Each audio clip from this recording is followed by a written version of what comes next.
well. But let's start with Kai Havertz. Kazi, Kai Havertz redemption. Absolutely amazing. Obviously, at the beginning, let's start at the beginning. Back in June, July, what was the initial reaction when you had that Arsenal about to sign Kai Havertz? Well, I tell you what, my initial reaction was I think that's the thing that has really surprised me this year. I've had a lot of things that have surprised me this year, but that signing, that Havertz signing, was a huge surprise. And the way we actually acted on it, the way we really pounced on it, there are these transfers that start in a rumor and they take months. It didn't take months. The moment Arsenal were reported interested, Madrid were reported interested as well, and Bayern. And all of a sudden, Arsenal was ahead of the rest. Arsenal were doing all this kind of great stuff, bidding. I was surprised. I was really surprised. I didn't actually see him as the player that Arsenal needed at the moment. He was not in form. He was not, there was no evidence to actually prove that he's the guy that comes in to replace Xhaka. Because what we wanted was goals. We wanted someone who could actually give us more goals than Granit Xhaka in that left 8 position.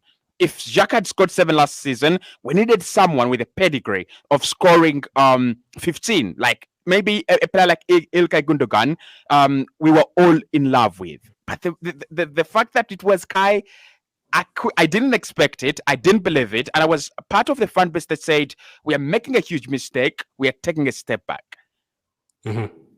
Yeah. For me, I never actually said in terms of step back or whatever, because these days, not even these days, since Manchester United have said doing like really good business, I'm in a position where I feel like whoever they sign, they have a plan for him. Yes, sometimes it doesn't work. Tavares, Lokonga, those young players, it didn't work. Willian, it didn't work.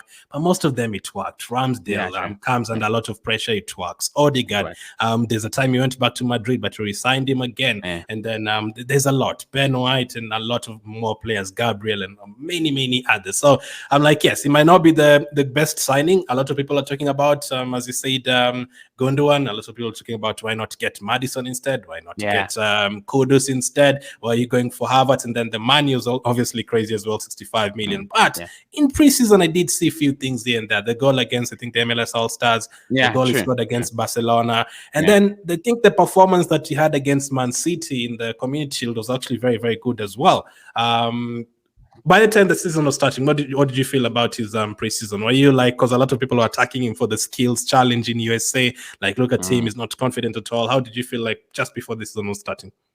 Well, I said this at the beginning of the season when we played the Community Shield. My entire mindset had already changed about Kai, and I had already seen what he was doing in the in the preseason. I was already seeing what Mikel Arteta actually wanted to do with him, and it's kind of genius that people don't even see it, and it's something that can win us a couple of games because no team is dedicating players to Kai. No team is actually picking. They're not picking him out. They're picking out Odegaard. They're picking out Jesus. They'll pick out Declan Rice, and Kai literally is lingering in space, and that is something we saw in preseason. So when we started the campaign, I was convinced. I was convinced about what Mikel wanted to do. I was convinced about the vision. I wasn't just sure if Kai was actually going to resurrect his career. There are times when players are dead, and they're dead for good, and at times when players actually come around. I kind of felt like he would score, and I still remember saying this on the back five, that he would be one of the top scorers at Arsenal, and I was meaning like 12, 13 goals there. But I was very, very insecure. I was very, very unsure that he was going to make it. So if you ask me, did you believe he would have 4 goals in the Premier League now before the season began? I would have said no. Actually, I thought it would take him like 25 games, and then we would see him come around in the last 10 games or 8 games of the campaign. For me, I actually expected Kai Havertz to like hit the ground running, maybe the second month or third month, but you usually have to give players a lot of time. Players like I usually make fun of players like Højlund and Jackson at Chelsea and Man United for not scoring goals and everything. But in my head, I'm like, they will need time to adapt. Same with players like Fabio Vieira and I always said give him a second full season because he's coming from Portugal. The physicality in the league is different and all that. Give him some time. Our injured players, Tomiyasu and Smith Rowe, give them time. Give them a full second season and third season. For Smith Rowe, it's been longer, but like since the season where he had an incredible campaign, like give him more time to recover from the injuries. If it doesn't work this season, then you can talk about moving them on. For Kai Havertz, like right away, like the first game you could see people are like, nah, he's not the guy. Second game, even if he does anything right, no, he's not the guy. We completely don't like him. He's doing this, he's doing that. And I'm like, no, I've seen a few things here and there, like that Barcelona game, that Man City game in preseason. We've seen a few things. It's going to come good. Maybe he's because he did predict he will be one of our top scorers. I did say he's going to get more than 10 goals, but I didn't go as far as saying he's going to be our top scorer. And obviously, at the beginning of the campaign, the first 4 or 5 games, he didn't score, and then it was looking like, okay, maybe he's here to do something different. Maybe he's not here to like score the goals and all that. So, talking about the position, when I just signed him or at the beginning of the season, which position did you think he was going to feature most? Striker or as the number 8, direct replacement for Xhaka, or where do you think I was going to use him most? We actually thought of 2 positions, and that is where I've seen him most effective. I thought he would play in that left 8, and I think he's done well, really done well to adapt to that position. It's not a very easy position, especially with Declan Rice behind you. And then I thought he would be playing in a 10 when we don't have Odegaard. Now, of course, when you have Partey and Declan Rice, you can easily have a number 10. You can easily have that traditional number 10. Kai is very good there. Odegaard is very good there as well, but I think Odegaard has kind of adapted his game to a Kevin De Bruyne, Frank Lampard style. If you look at him, he's not that patient to be just waiting for the ball in that number 10 to arrive to him. He would rather, pick it up himself. With Kai, it's actually the opposite. He's happy to let Declan Rice carry the ball, Odegaard carry the ball into that final third, and then he will just make those runs or actually pick the ball up and make a few good touches. So I thought he would. When I looked at his tapes at Bayer Leverkusen, I said, does Mikel actually want to go and create a number 10 position in some games in order for us to break down the low blocks, right? Because I think Kai has that. Kai can do that. If you combine him with Odegaard, it can even be much better. But I still thought Mikel was going to go with these two number 8s, left and right, and then with Declan Rice, because the Athletic had written and said that Mikel was planning on covering Havertz and Odegaard with Declan Rice. That he thinks Rice has the engine to cover both of them. So I thought, he's going to be number 8. He's tall enough. He's going to be scoring goals, off his head. He had scored 9 out of 19 goals for Chelsea with his header, right? So I thought that is where he was going to fit in. And look, his profile is not very different from Xhaka's, by the way. I don't think it's very different. The only difference is Kai is an attack-minded player, and Xhaka is more of he loves to control the ball. He loves to control the game. Passing. He's a passing merchant, right? He's going to have the 88%, passing accuracy, 90% passing accuracy. But their game is very similar. They don't take a lot of risks, and when they come in the penalty area, they have come at the right time. Yeah. So beginning of the campaign, obviously he started the very first game, he started the second game. He played a lot of games up until the Man United game where he made the mistake and gifted Rashford. That's Rashford's only goal this one, I think, apart from the penalty scored recently. So from that point on, and then he missed a very good chance in that game. A lot of people were annoyed. A lot of people were asking him to be dropped. But even then, I could see things. I could see like he was getting himself into the positions. We'll talk about his qualities soon. But he was dropped for the next game, I think, against Everton and then against Chelsea, those games that followed Man United. Raya replaced Ramsdale, and then Havertz was also replaced that game against Everton. Were you okay with that at that time? Are you also one of the people who were asking for Trossard to come on and play instead of Havertz? And Fabio Vieira, we had seen a few things from the bench for him to start ahead of Havertz at that time? Well, absolutely. I think dropping a player in most cases, we have seen it. It works. We've seen it last season with Gabriel Martinelli. What I wanted Mikel to do, and he has actually perfectly done it very well, you've got to protect the player if you want him to come around. If you want him to get to the levels that you want him to, you've got to protect him first. Now, giving him game time, that is one way of protecting him. But the other way of protecting him actually is by letting him sit on the bench, and that kind of criticism, coming down. Right. So I wanted him to get out of the starting lineup. I wanted Arsenal to perform better. And then he comes into the team that was actually functioning well. I think we talk about Kai, not peaking right away and all that. But we also have to think about this. This season, we are playing a different system, and many other players actually are just adapting to that system. Just to put that into perspective, Martinelli this season, look at his output, 4 goal contributions only. By this time, Martinelli was already a huge threat last campaign. Saka is our most impactful player, but I think 5 goals and 6 assists as well, right? So the system we are playing, and we were playing at the beginning of the season, it was always going to be hard for Kai Havertz because the players around him were not confident of what they were doing. It was not like it was last season, right? Right from preseason, we could see it was a little bit hard to create chances. It was a little bit hard to do this and that.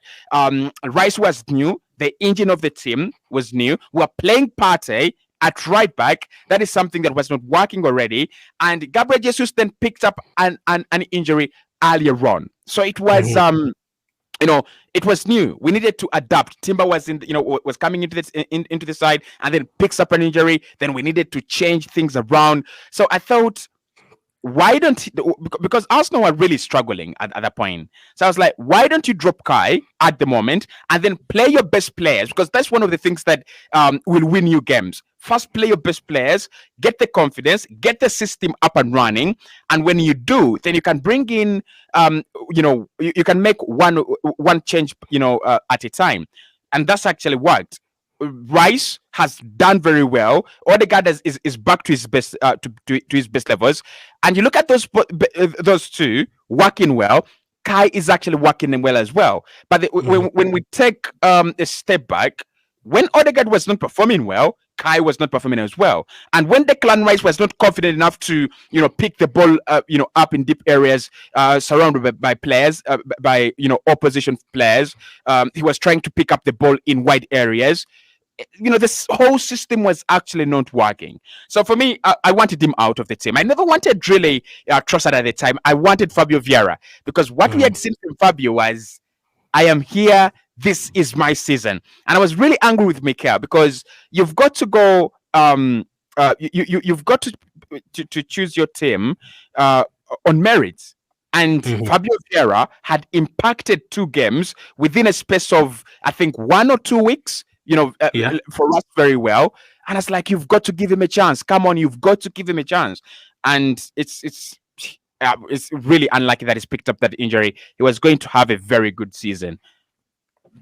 Yeah, you're completely right. Fabio Vieira did come on against Fulham, and we actually almost won that game because of Vieira and Keita, and then we considered late on. We had made a comeback in that one. And yes, I'm sure at that time he's the one who definitely deserved to start the games. And obviously this are not just you, which are not most Arsenal fans. They're like, he's just forcing Havertz into the team. It's not working, Salim. But the thing you've mentioned about Rice and Odegaard, that's one of the reasons I've always felt like he's not going to fail. He's going to adapt and play next to these players. Saka, obviously, when he joined the first time, the pace, it was off. If you compare him to Saka and Martinelli forward line, you need to, when you're counter-attacking, very quick, pass the ball quickly. He was holding onto the ball sometimes too much, and then a bit slower. It wasn't like he's coming from a different team, different tactics. If he was coming from like an Ajax or Barcelona, Leverkusen, even if it was just, even if we had just brought him from Bayer Leverkusen and then brought him into this team, he would be like, he would be a Santi Cazorla signing. Yeah, even if he was coming from like a Brighton, if we are to look in the league, Brighton, Man City, players are going to just come and adapt right away because they play like kind of similar style, press, and then you get the ball, control, just create whenever you can, as many chances as you can. That's why I've always felt like he's not going to fail. But at the beginning, it was looking like he's definitely not confident. You could see his confidence was off. Like that chance against Man United, you could tell his confidence was completely off. Like the way he gave the ball away, his confidence was completely off.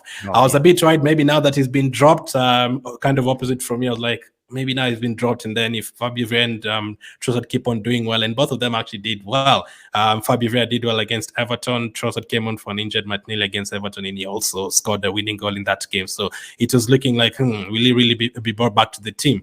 But eventually, he was brought back to the team. So let's cover a bit on his qualities. I'll let you speak about his positioning and the way he gets into the box. But for me, the main thing with him and Declan Rice, availability. Availability is the best ability. This season, Havertz has played in every single Premier League game. I think he's come off the bench maybe 4 or 5 times. I remember against Chelsea, against Man City, came on and got an assist as well. I think recently also came on. I don't remember against which team, but he's come off the bench like 4 or 5 times, but he's always there. Even in a dead rubber game in the Champions League, he's going to start, no problem. Maybe in the Carabao Cup, I think he came off the bench in the Brentford game. Brentford game, and picked up a winner.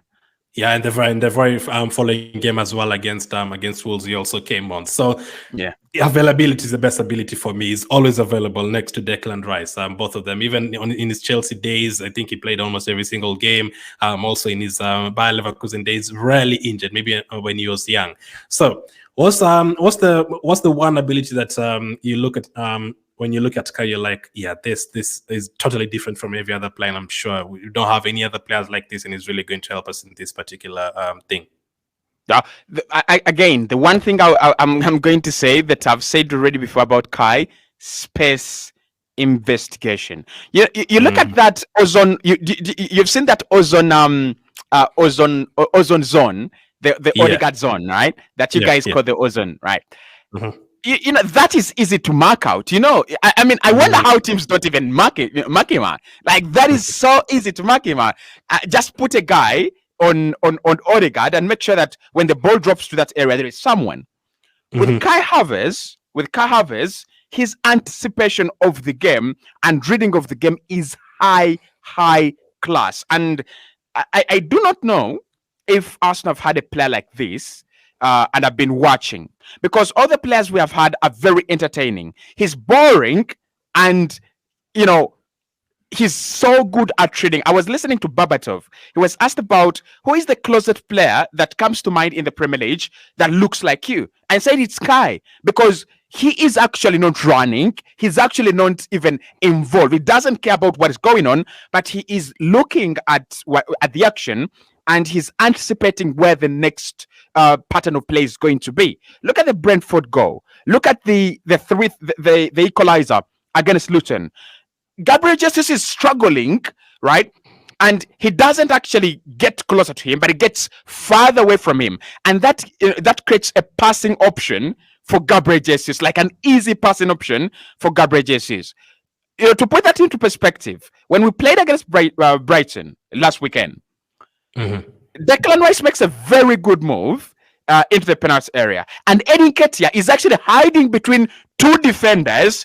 And I'm like, what are you doing? You've got to create space for your midfielder to find you. What are you? Why are you hiding between behind Dunk and Velman? So that is what Kai does, right? And again, for Eddie Nketiah, he just keeps himself on side, and Eddie can find him because he's created a whole huge space, in front of him. So for me, that is the one quality. That is the one thing that will win Arsenal games. If he can work on his finishing, there is the headers, right?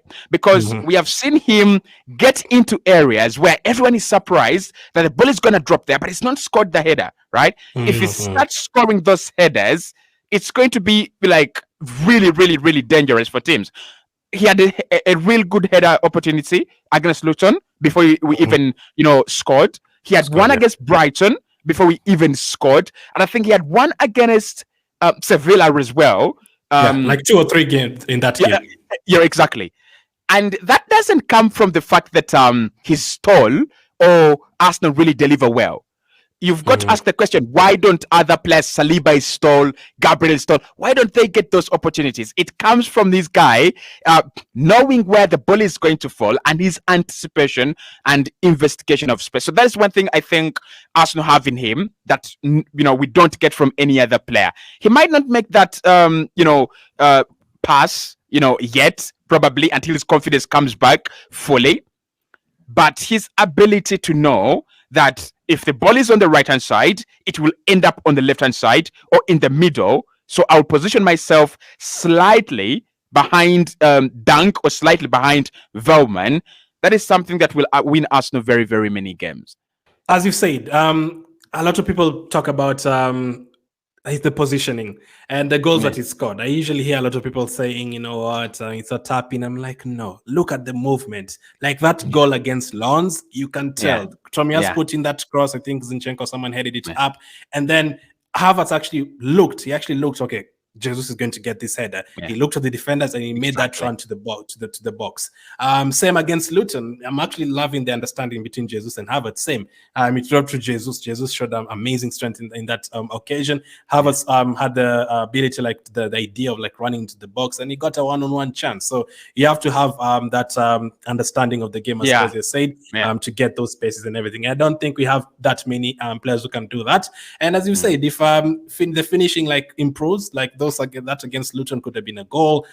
Those against Sevilla could have been goals as well. And even in terms of passing, I think we've seen it recently in the last few weeks. He created a couple of chances in the Aston Villa game. If Odegaard finished, he could have had like 2 assists, I think, against Wolves as well. So he has created a few chances here and there. And he has been recognized. He's one of the 4 Arsenal players this season to win Player of the Month. Declan Rice in August, Bukayo Saka in September, Tomiyasu in October, and Havertz in November. And that award came before his goals against Luton, his goal against Brighton. So who knows, he might win this month's Player of the Month as well, which is an incredible turnaround for Kai. So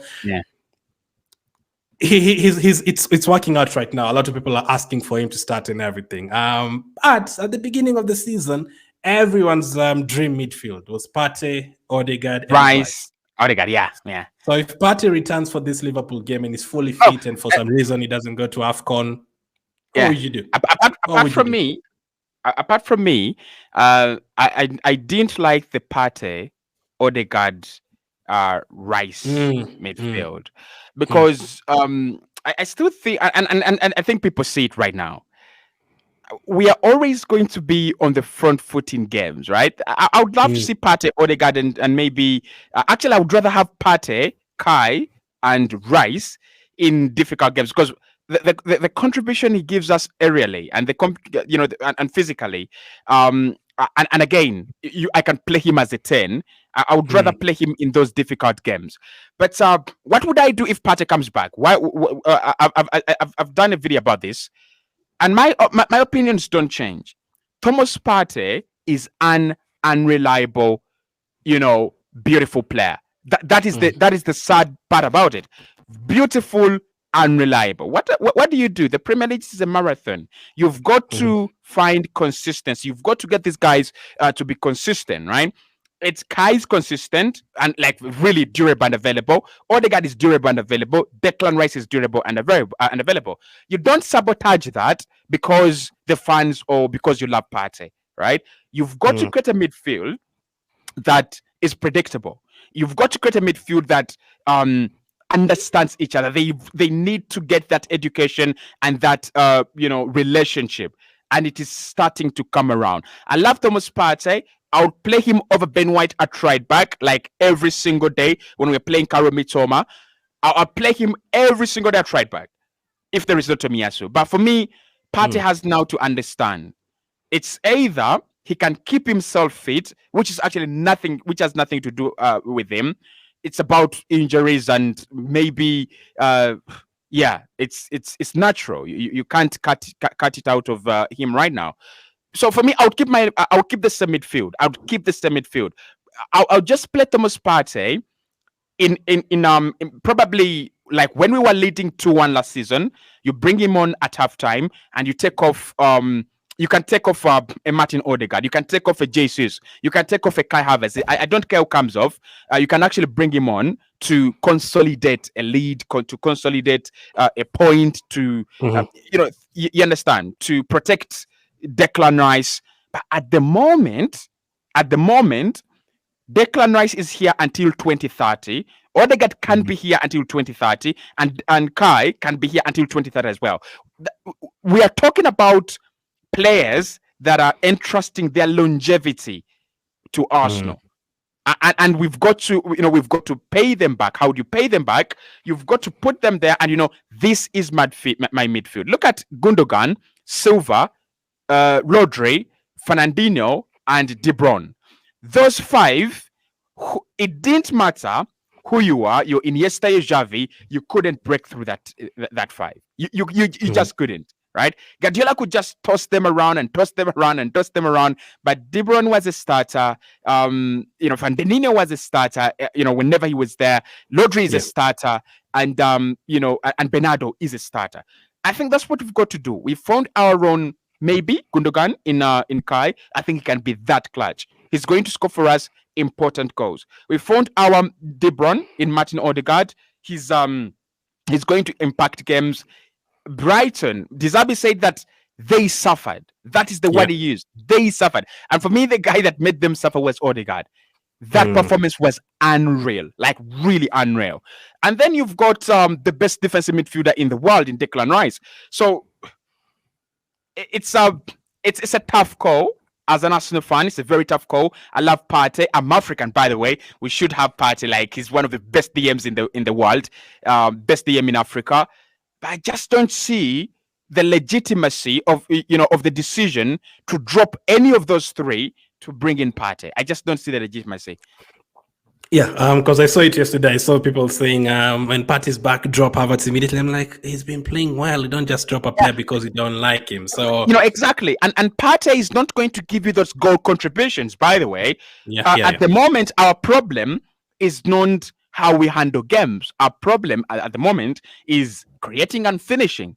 And that is so if you're taking out Kai, you're introducing a player like I don't know, like Serge Milinkovic-Savic, huge goal scorer in midfield. Yeah. But if it's not that, I'm not having it. Yeah. And let's say Jesus maybe is out for a couple of games. Would you entertain you can have all of them on the pitch, Partey, Rice, and Odegaard, and then Havertz up front? Is that something you'd also be happy to see? Even if Jesus is not injured, I think there will be games where Jesus does not really impact well. Yeah. For example, when we go to the Etihad, I'd rather consolidate my midfield with Partey, Odegaard, and Rice, and then have Kai up front. I would rather maybe Jesus can be on either flank because it's so good on either flank, right? But I would want Kai, that physical ability. With Jesus and Nketiah, the moment the moment you deal with them on the ground, it's done. With Kai Havertz, there is a lot to deal with. He can score a header. He can win a corner through a header. His aerial presence is something to be worried about. Just imagine Van Dijk going against Eddie Nketiah or Gabriel Jesus, right? And Van Dijk is on his good day. He's not going to be worried at all aerially about these guys. And look, listen, I know Jesus has scored a header at the Anfield, and Van Dijk was in that game. But the trouble Kai will cause you, and in the Community Shield, he did get a couple of chances, and those chances were on the boot, right?